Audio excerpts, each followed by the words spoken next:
So I've been seeing a lot of people talking about the modern audience, and you know, they say they're making movies and games and stuff like that for the modern audience, right? So who is the modern audience? Well, if we just go to Brave real quick and do a quick search, we pull up the AI, like there's no reason to dig super deep into it. Who is the modern audience? The modern audience is a diverse group of individuals who are digitally savvy, interconnected, and constantly seeking new and exciting content experiences.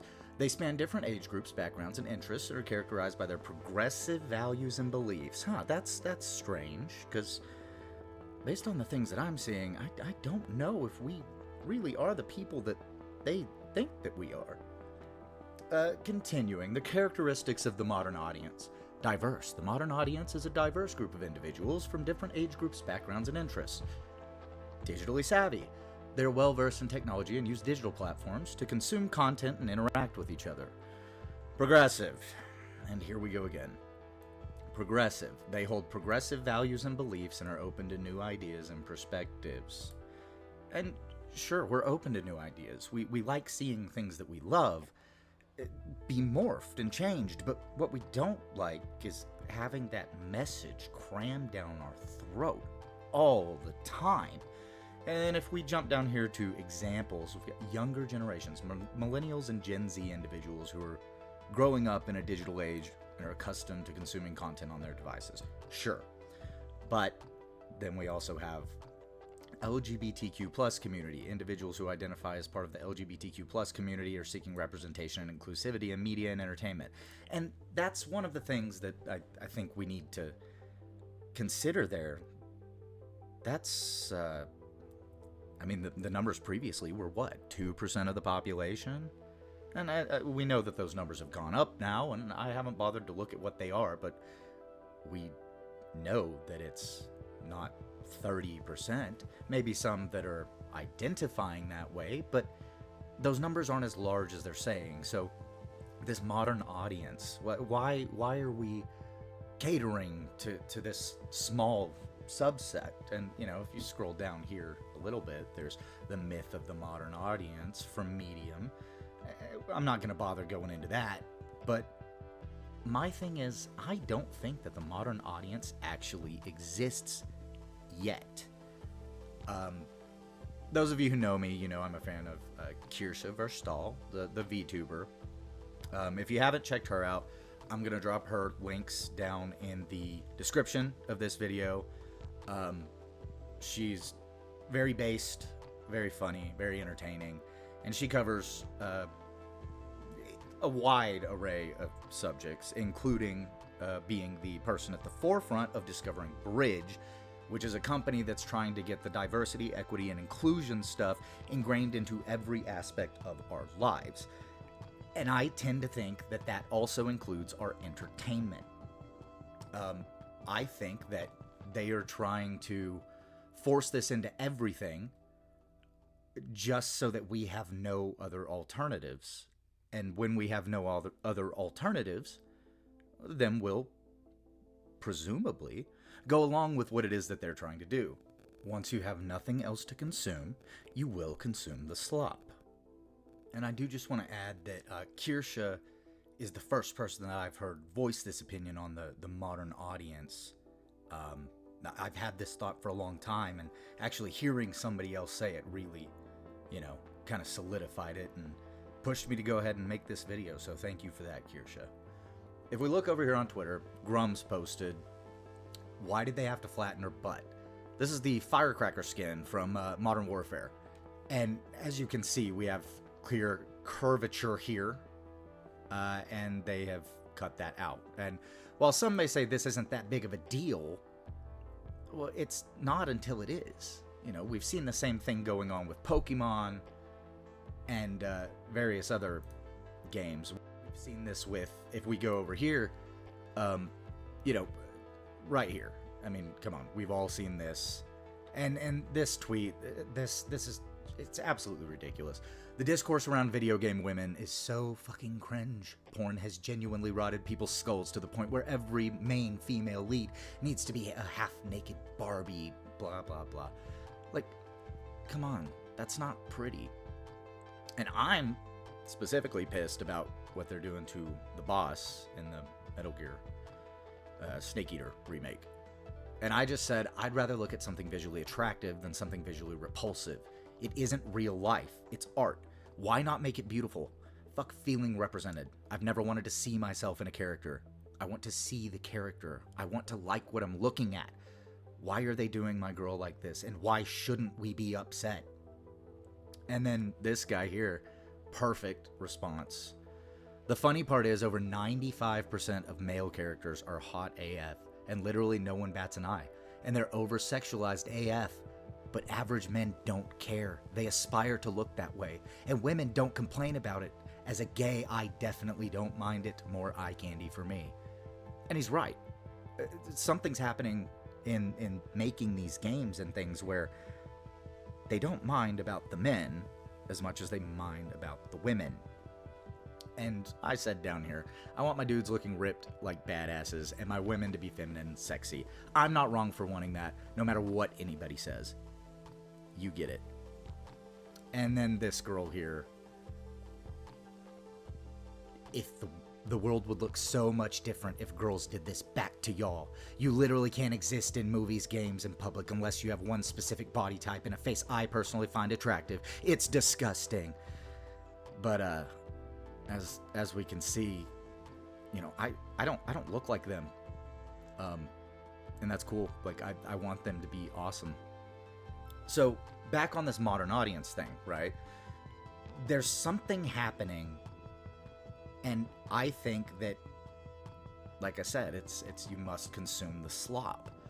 If we go look at Stellar Blade and we look at the reviews for this, we all know about the controversy that happened here, where they were trying to get Eve as unsexy as possible. It's gotten an 82, and personally, I think the game is phenomenal. It's an amazing story about the struggles of these people on Earth after, you know, basically an apocalyptic event, and them wondering if their god exists. And then Eve, the protagonist of the game, the main character, shows up, and she's called the Angel because she shows up from space.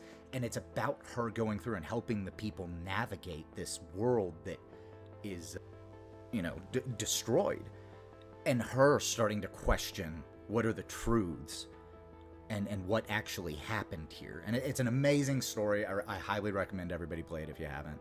But whenever we go and we look at it, look at these reviews. Let's see, right here. Stacy Henley. Oh, the gamer. I'm as conflicted about Stellar Blade as it seems to be about itself. What? It's competent and occasionally interesting, with combat as unique and rewarding as it is repetitive and frustrating. I completely disagree. Less style over substance than it is beauty over brains. There's a good time to be had in Stellar Blade, but it comes with a cost of knowing that there are better versions of the game that will never be realized. What do you mean by that?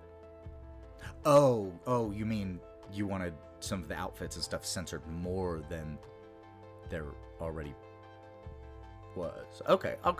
And then if we go down to Metro Game Central right here, an 8 out of 10. Its main character is an embarrassment to gaming, but if you can ignore that, excuse me, Eve's a fantastic character. She's a girl who doesn't know anything about the world that she's thrust into, and she's learning as she goes. And if this video game journalist had played past the first, hour and a half of the game, he probably would have realized that. But I digress.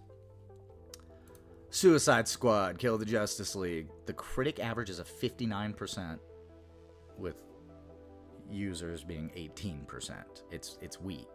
We all know this looter shooter try to do the pay-to-play thing. Suicide Squad, Kill the Justice League is a welcome addition to co-op looter shooters. While its live service aspects may turn some away, it's friendly enough and promising enough to newcomers to the genre. Suicide Squad, Kill the Justice League doesn't have the triumphant flair of the Batman Arkham series. Of course it doesn't. It's not the same type of game. To say it lives in the same universe is ridiculous. There's no evidence of that. So why are we seeing critics say good things about this and bad things about Stellar Blade? Well, it's because they're trying to force a narrative. That's what this is all about. They don't need the money because money's coming in from other places. And sure, they'll complain about the money, and maybe there is a tide that's changing things, but I think it's important that we understand that this modern audience that they're trying to get everything sold to does not exist yet. Look at Star Wars, The Acolyte, 15% right now. But this is bad. It's the worst rated Star Wars there's been. I mean, and having watched the first 3 episodes of it, the fact that they break the canon and they don't seem to care about the story at all. They want to tell their own story with the name Star Wars attached to it and just force it down on us. And Star Wars has been doing this, frankly, since Disney bought it. I'll give it to Rogue One. That was a decent movie. It was fun. It felt like part of the universe. But since then, I haven't really been interested in much else. Like Mandalorian, season 1 was alright, and then it just turned out to be about a baby, and I kind of started getting bored from there. But it was fun the first episode, watching the Mandalorian go through and do bounty hunting, and that's what we wanted to see. But we're not allowed to have that kind of stuff. Why? Because, well, Filoni sucks. Look at the Rings of Power, 38%. This is titled as a Lord of the Rings show. But again, this is a show where they're telling their own stories, they're making it up as they go along, and it's because they want the strong female character. They want us to be forced to consume only the things that they want us to see. They don't want us to have an escape.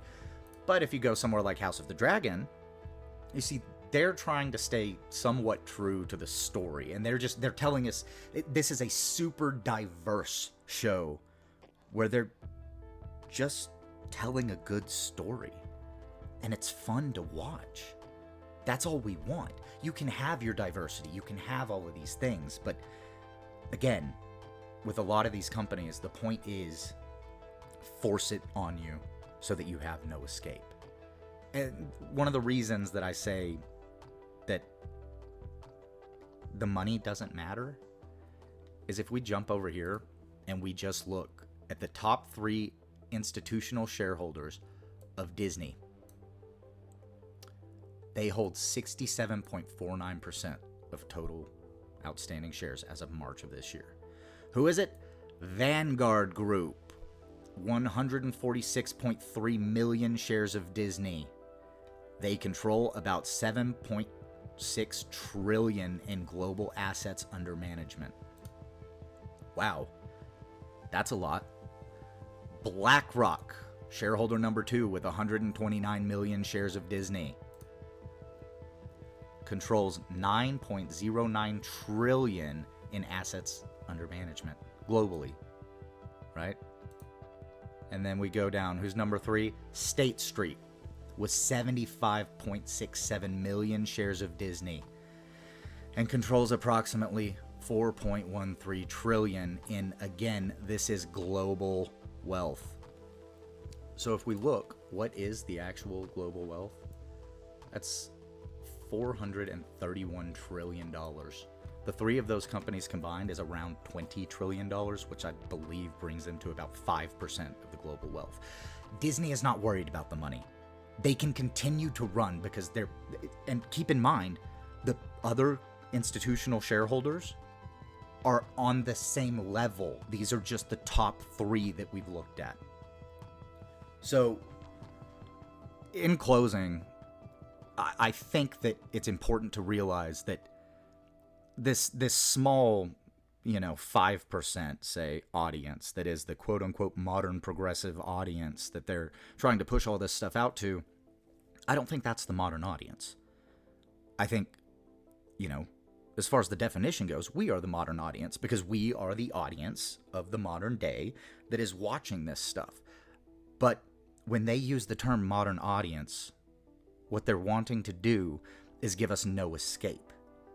And again, if you're curious about how some of this stuff works, look into Bridge. They've got partners like Sony, Campbell's Soup, Sephora Makeup, and it's all about making sure that the DEI initiatives are put into every aspect of our lives and every aspect of entertainment and everything. Because if everybody sees it and there is no escape and everyone is enforcing it, well, if they serve you the slop and you're starving, you'll consume the slop. I'm Hayden75. Thank you guys for checking out the video. Tell me what you thought of the video in the comments below. Subscribe, and I'm here to fight. Let's see how far we can go with this.